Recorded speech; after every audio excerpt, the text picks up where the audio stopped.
Hello everyone. आज हम लोग मार्केट स्ट्रक्चर के एक बहुत ही इम्पोर्टेंट स्ट्रक्चर मोनोपोली की बात करेंगे। जो मोनोपोली है ये दो शब्दों से मिलकर बना है, एक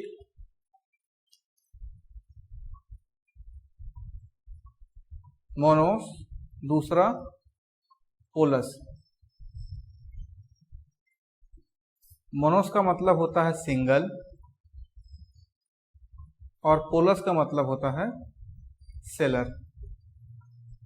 तो ऐसा मार्केट जिसमें केवल एक सिंगल सेलर हो और ये जो सेलर प्रोडक्ट सेल कर रहा है इस प्रोडक्ट का कोई भी क्लोज सब्स्टिट्यूट मार्केट में अवेलेबल नहीं है। तो इसकी डेफिनेशन हो गई, monopoly refers to a market situation where is a single seller selling a product which has no close substitute। यानी मोनोपोली एक ऐसा मार्केट सिचुएशन है जहां पे एक सिंगल सेलर ऐसा प्रोडक्ट सेल कर रहा है जिसका कोई क्लोज सब्स्टिट्यूट मार्केट में अवेलेबल नहीं है।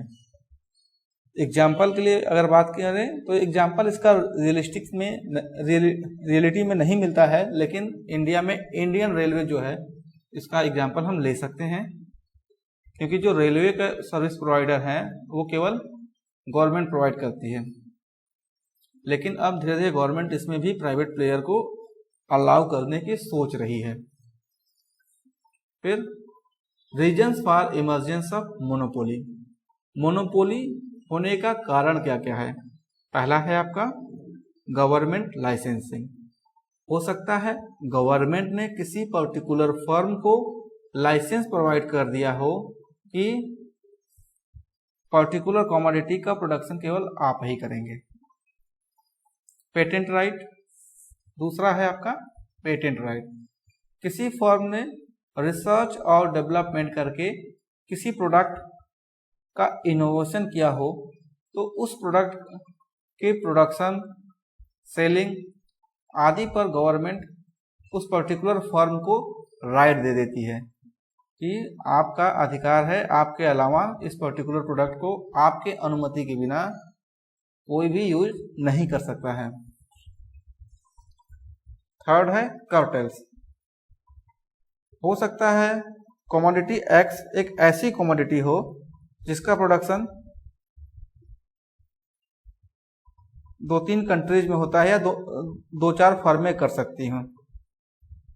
ये 3-4 फर्में हैं जो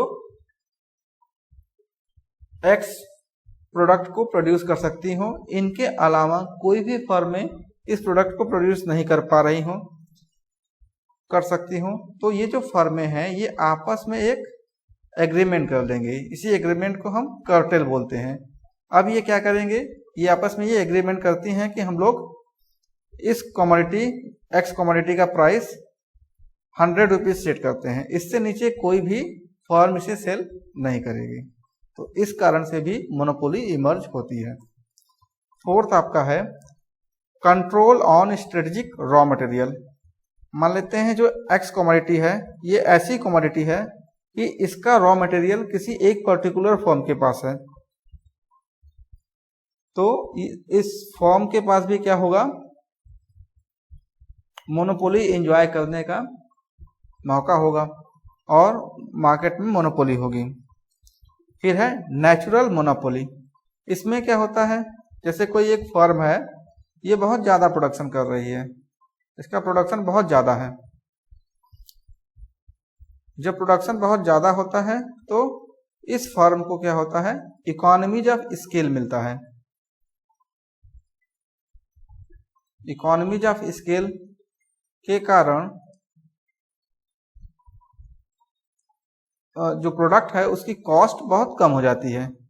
जब कॉस्ट कम होगी तो ये फर्म इसका प्राइस काफी लो रखेगी, इतना प्राइस लो रखेगी कि कोई दूसरी फर्म जो नई नई मार्केट में आती है वो इतने कम प्राइस पे इस प्रोडक्ट को नहीं बना पाती हैं।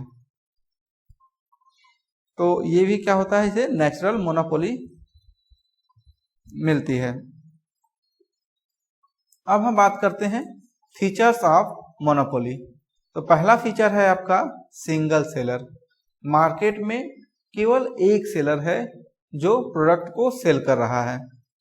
जो प्रोडक्ट है उसका कोई भी क्लोज सब्स्टिट्यूट मार्केट में अवेलेबल नहीं है। इसमें जो एंट्री और एग्जिट होती है वो फ्री होती है, कोई रिस्ट्रिक्शंस नहीं, सॉरी एंट्री पे रिस्ट्रिक्शंस होता है। इसमें फर्मों की एंट्री पे रिस्ट्रिक्शंस होता है।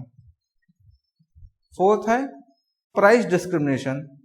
जैसे फर्म कमोडिटी एक्स का प्रोडक्शन कर रही है तो ये एक्स कमोडिटी का प्राइस अलग अलग कंज्यूमर से अलग अलग चार्ज कर सकती है। जनरली होता क्या है, फर्में डोमेस्टिक मार्केट में एक्चुअल प्राइस पे सेल करती हैं और फॉरेन मार्केट में प्राइस कम करके सेल करती हैं, या मतलब कि अलग अलग मार्केट में अलग अलग प्राइस चार्ज कर सकता है मोनोपोली के अंतर्गत। फिफ्थ पॉइंट है कि फर्म प्राइस मेकर है, फर्में प्राइस सेट करती हैं।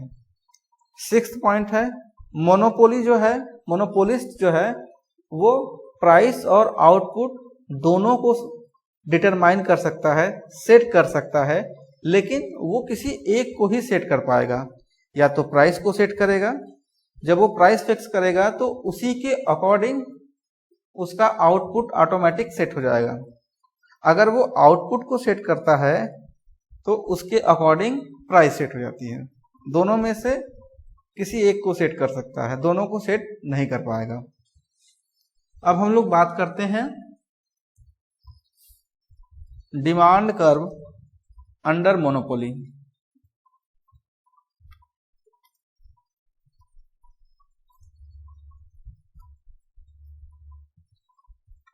मोनोपोली मार्केट कंडीशन में डिमांड कर्व कैसा होता है? तो इस केस में जो डिमांड कर्व होती है वो डाउनवर्ड स्लोपिंग होती है। ये जो डिमांड कर्व है AR, ये डाउनवर्ड स्लोपिंग है। डाउनवर्ड स्लोपिंग का मतलब होता है कि जब मोनोपोली फर्म अधिक आउटपुट सेल करना चाहती है तो उसे प्राइस को डिक्रीज करना पड़ेगा। जैसे अगर उसने प्राइस P1 सेट किया या P2 सेट किया तो इस P2 प्राइस के कॉरस्पॉन्डिंग वो Q2 आउटपुट सेल कर रहा है। अगर वो चाहता है, फर्म चाहती है कि वो ज्यादा आउटपुट सेल करे तो उसे क्या करना पड़ेगा, प्राइस को कम करना पड़ेगा। अगर वो और भी ज्यादा सेल करना चाहती है तो उसे प्राइस और भी कम करना पड़ेगा। तो इसलिए जो डिमांड कर्व है वो डाउनवर्ड स्लोपिंग है। ये आपका डाउनवर्ड स्लोपिंग डिमांड कर्व है।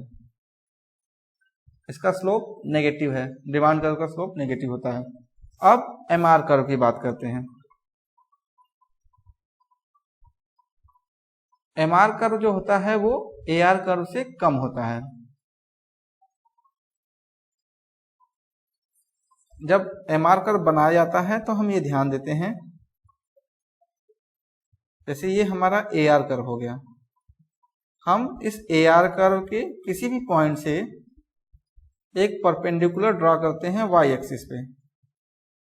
मान लेते हैं इस पॉइंट पे जो MR कर्व होगा उसका स्लोप जो है AR कर्व के स्लोप से डबल होता है, और वो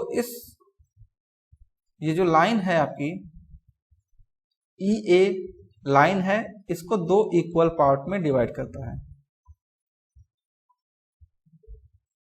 ये हो गई आपकी MR कर्व।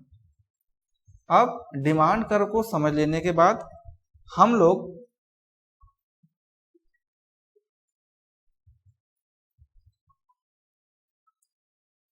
फर्म के इक्विलिब्रियम की बात करेंगे। इक्विलिब्रियम ऑफ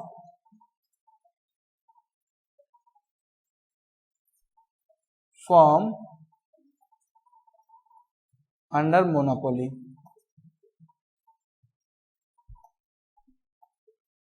तो इक्विलिब्रियम जानने के दो अप्रोचेज हैं।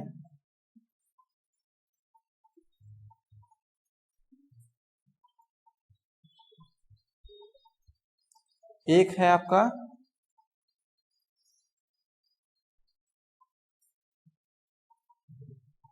TRTC अप्रोच,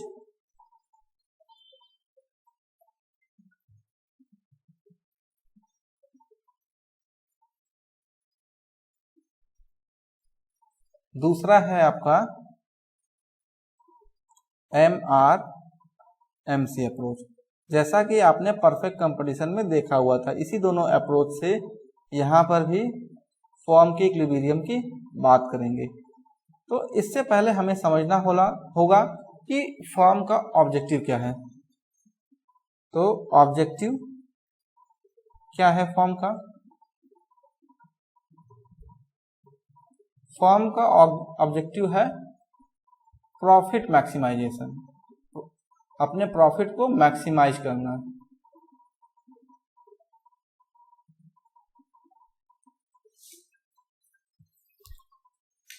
तो जो TRTC अप्रोच है, एक मिनट पहले MRMC अप्रोच, जो TRTC अप्रोच है ये बतलाता है कि फर्म का प्रॉफिट मैक्सिमम वहां पे होगा जहां पे TR और TC का डिफरेंस मैक्सिमम हो।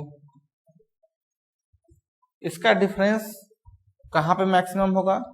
जहां पे slope of TR is equal to slope of TC। MRMC approach में फर्म के इक्विलिब्रियम की हम बात टाइम के अकॉर्डिंग शॉर्ट रन और लॉन्ग रन दोनों में देख सकते हैं। शॉर्ट रन में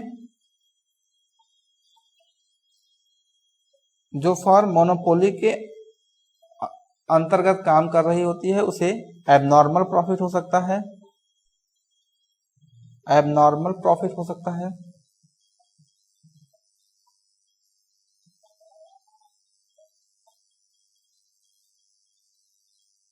एबनॉर्मल प्रॉफिट के केस में जो एवरेज रेवेन्यू होती है ये ज्यादा होती है एवरेज कॉस्ट से।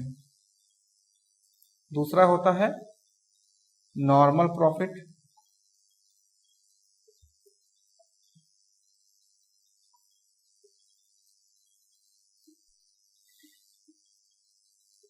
यहां पे जो AR होता है वो AC के बराबर होता है। तीसरी बात जो होती है वो कि मोनोपोली में भी फर्म को लॉस हो सकता है।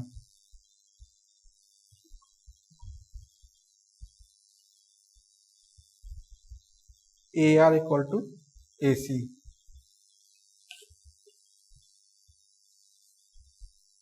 लॉन्ग रन में क्या होगा? लॉन्ग रन में फर्म डेफिनेटली प्रॉफिट अर्न करेगी।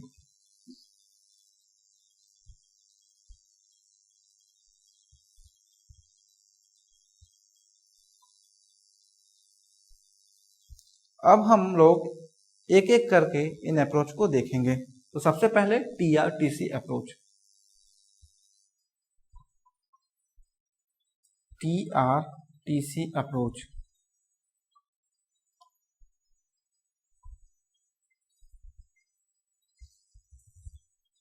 TRTC अप्रोच में फर्म क्या चाहते हैं?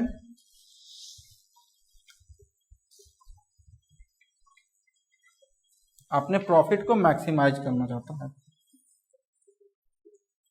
ऑब्जेक्टिव है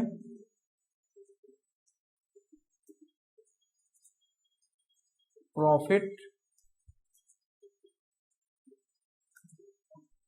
मैक्सिमाइजेशन। प्रॉफिट कब मैक्सिमाइज होगा? प्रॉफिट को हमने पाई से दिखाया, T R minus T C का जब डिफरेंस मैक्सिमम होगा। ये मैक्सिमम कब होगा? जब slope of T R equal to slope of T C होगा। तो हमें इस अप्रोच में क्या चाहिए? टी आर कर्व चाहिए, टी सी कर्व चाहिए। तो सबसे पहले हम टी आर कर्व की बात करते हैं। जो टी आर कर्व है आपका वो कैसा होगा? मोनोपोली के अंतर्गत एक्स एक्सिस पे आउटपुट, वाई एक्सिस पे रेवेन्यू। तो ये जो टी आर कर्व होगा वो इस तरीके का होगा। ऐसा क्यों होगा? जैसे जैसे आउटपुट बढ़ेगा आपका टोटल रेवेन्यू भी बढ़ेगा, लेकिन जो इसका रेट होता है बढ़ने का वो डिक्रीजिंग रेट से बढ़ेगा। एक पॉइंट पे मैक्सिमम होगा और उसके बाद गिरना शुरू हो जाएगा। ऐसा इसलिए हो रहा है कि यहाँ पे जो डिमांड कर्व है वो डाउनवर्ड स्लोपिंग है। अधिक सेल करने के लिए मोनोपोलिस्ट को प्राइस कम करना पड़ता है। तो ये हो गया आपका टी आर कर्व। बात करते हैं टीसी कर्व की। तो टीसी कर्व जैसा था वैसा ही रहेगा जैसा परफेक्ट कंपटीशन में था, इन्वर्टेड एस शेप का टीसी कर्व। अब हम इक्विलिब्रियम जानने के लिए इन दोनों डायग्राम को एक ही डायग्राम में बनाते हैं।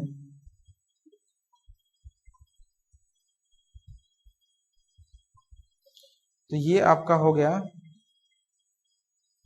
टी आर कर्व और ये आपका हो गया टीसी कर्व। अब प्रॉफिट कहां पे मैक्सिमम होगा?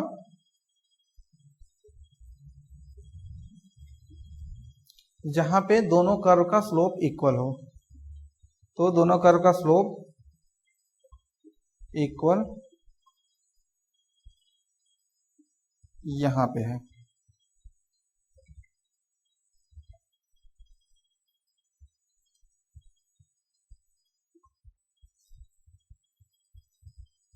आउटपुट इधर कॉस्ट कर दीजिए, इधर रेवेन्यू।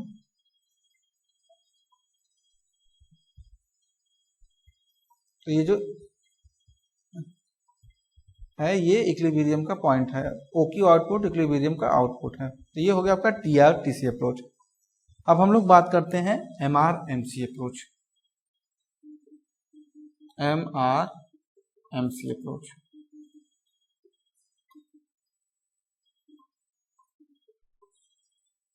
तो पहले हम बात करेंगे शॉर्ट रन की।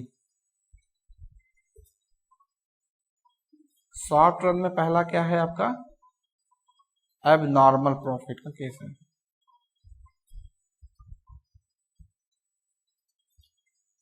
डायग्राम बनाते हैं इसका।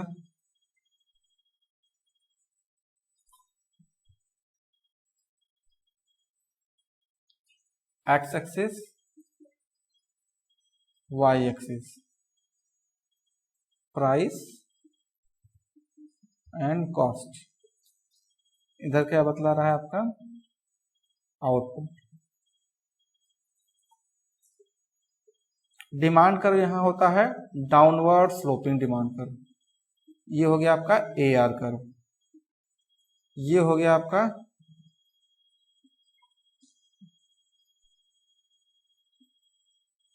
M R curve. अब जब एबनॉर्मल प्रॉफिट का केस है तो यहां पे जो आपका एवरेज रेवेन्यू कर्व है it is greater than average cost curve. यानी जो कॉस्ट कर्व आप बनाएंगे वो रेवेन्यू कर्व से छोटी होगी। यानी इस तरीके का डायग्राम बनाएंगे। ये है आपका एसी कर्व। एसी कर्व बना लेने के बाद हम बनाएंगे एमसी कर्व।